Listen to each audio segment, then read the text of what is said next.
Que despedida do Fluminense para o torcedor do Brasileirão aqui no Maracanã. O Fluminense venceu o Bahia por 2-0, garantiu a vaga direta na Libertadores, que era o grande objetivo desse time desde a chegada do Zubeldia. Ele, inclusive, falou isso na coletiva. Esse era o grande objetivo do Fluminense desde que ele chegou, quando o Zubeldia chegou.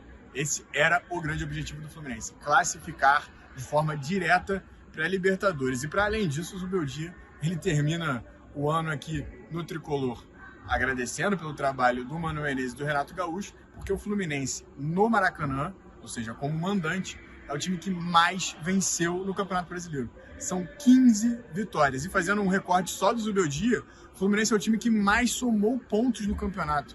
Se você pegar desde a estreia do Zubeldia contra o Botafogo, se não me engano foi na rodada 25 ou 24 do campeonato, se você pegar todos esses pontos de todos os times, o Fluminense seria o líder do Brasileirão.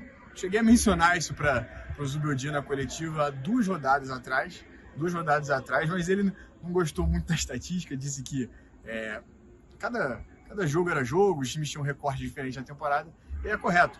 A estatística ela é excelente, mas obviamente ela vem carregada de um contexto. Enfim, o Fluminense termina o Brasileirão com uma sequência impressionante e vira a chave para a Copa do Brasil. E que jogo o Fluminense fez aqui com importância para isso? Porque o Tricolor precisava do resultado, o jogo estava truncado, o Botafogo estava vencendo lá contra o Fortaleza no Newton Santos, venceu o jogo, né? Então o Fluminense precisava da vitória para se classificar de forma direta para a Libertadores. E aí começou essa pressão, né? A torcida um pouco impaciente, com o time trabalhando a bola, circulando a bola, reclamando, mas o Fluminense conseguiu os seus gols e de forma mais simbólica ainda, com 2 nomes ídolos, 2 nomes marcados na torcida do Fluminense, 2 ídolos, Ganso e Thiago Silva. O Ganso entra no segundo tempo e o primeiro toque na bola dele, que toque na bola, uma cavadinha por cima do Ronaldo. Thiago Souza, jogador do Bahia, deu um passe errado, deixou o Ganso de cara pro gol, e ali parecia que seria uma dividida, né, meio confusão. O Ganso para o tempo no Maracanã e faz um golaço de cobertura e deixa a torcida do Fluminense enlouquecida no estádio. 1-0 Fluminense. 8 minutos depois, Soteldo, ele mesmo, participa mais uma vez de um gol aqui pelo Fluminense. Participou no 6-0, deu uma assistência para o 6º gol, gol do Serna. Chegou lá contra o Grêmio, foi titular, fez 2 gols da vitória do Fluminense. E hoje, mais uma vez, entra e é importante, volta por cima do venezuelano Soteldo. Ele faz uma boa jogada pela esquerda, dribla o jogador e coloca a bola na cabeça do Thiago Silva. Na cabeça eu posso estar exagerando um pouquinho, a bola foi na medida, mas o Thiago Silva teve que subir muito para fazer esse gol. Golaço, o jogador comemorou muito.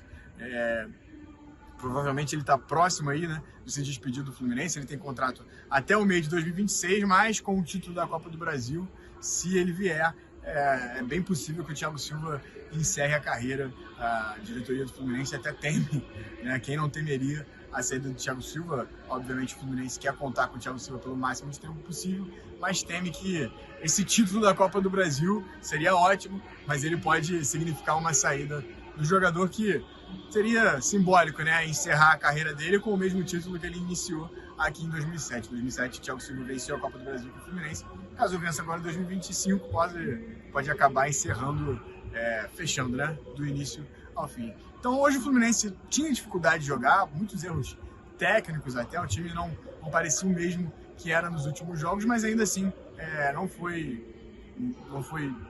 agredido pelo Bahia, de fato. O Bahia também errava bastante.